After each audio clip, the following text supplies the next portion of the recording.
Bienvenue sur la chaîne de Monsieur De Castro pour la présentation des grands personnages qui ont marqué l'histoire de la littérature à travers le monde. Dans cette vidéo, nous allons vous parler d'un grand personnage de la littérature grecque. Un grand philosophe de l'Antiquité. Il figure parmi les philosophes les plus influents de son époque. Son nom est Aristote. Il fut un grand disciple de Platon mais plus tard qui va remettre en cause quelques théories de ce dernier. Suite à des recherches que nous avons effectuées, Aristote est né à Stagyre en Macédoine, en 384 avant Jésus-Christ. Quand le père qu'Aristote est mort, il n'avait que 11 ans.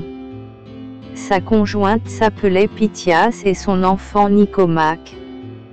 Parlant de son éducation, Aristote fréquentait l'école d'Isocrate mais à l'âge de 17, il partait à Athènes en Grèce pour étudier à l'académie de Platon. Il suit l'enseignement de Platon pendant 20 ans. Un brillant élève, très admiré par son maître. Platon lui surnommait l'intelligence de l'école. C'est pourquoi, il est devenu assistant de Platon. Il lui donne le droit d'enseigner la rhétorique à l'académie.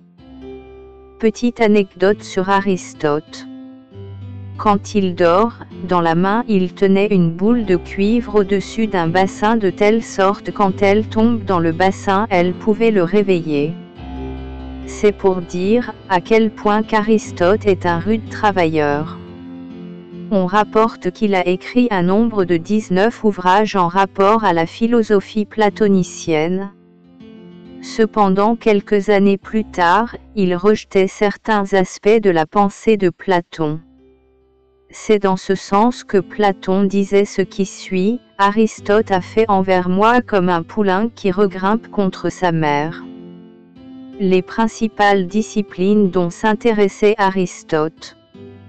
La physique, la métaphysique, la biologie, l'éthique, la politique, le langage, la logique, la poétique, la rhétorique. Quelques dates importantes dans la vie Aristote. En 350, il a rédigé certains livres de la physique, le troisième livre du traité de l'âme, les livres de la métaphysique, et le début de la politique. En 347, Platon meurt, son neveu Speusippe fut succédé à la tête de l'académie. Aristote part en Anthroade. Là, il fonde une sorte de filiale de l'académie. Après l'exécution du roi local par les Perses, il ouvre une deuxième école. En 342, le roi Philippe de Macédoine confiait à Aristote l'éducation de son fils de 13 ans, Alexandre, plus connu sous le nom d'Alexandre le Grand. En 338, Philippe II de Macédoine conquiert Athènes.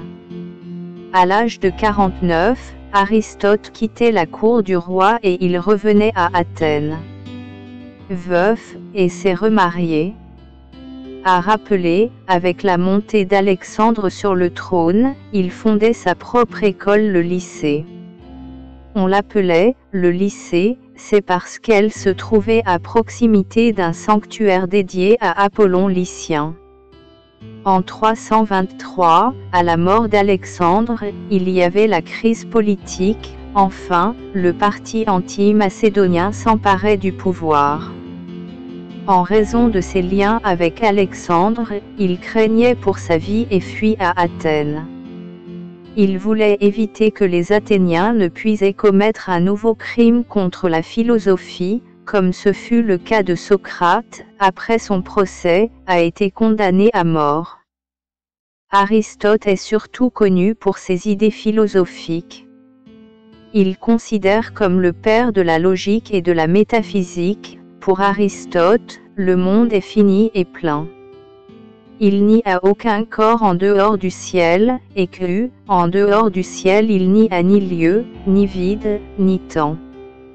L'objet de la logique d'Aristote est l'analyse des formes de pensée permettant de construire un discours philosophique cohérent. Présentation des 7 œuvres majeures d'Aristote en version complète. Voici les œuvres majeures écrites par Aristote en version complète. La métaphysique, les 14 livres annotés. La physique, les 8 livres.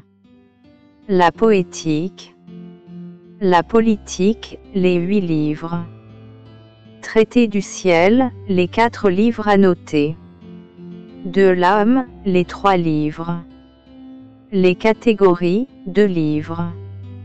Enfin, Aristote meurt, en 322 avant Jésus-Christ, à Chalcis dans l'île de Bé, à l'âge de 62 ans. Chers téléspectateurs, c'est la fin de cette vidéo. Abonnez à la chaîne. Aimez, commentez et partagez nos vidéos. Merci et à bientôt pour une nouvelle vidéo.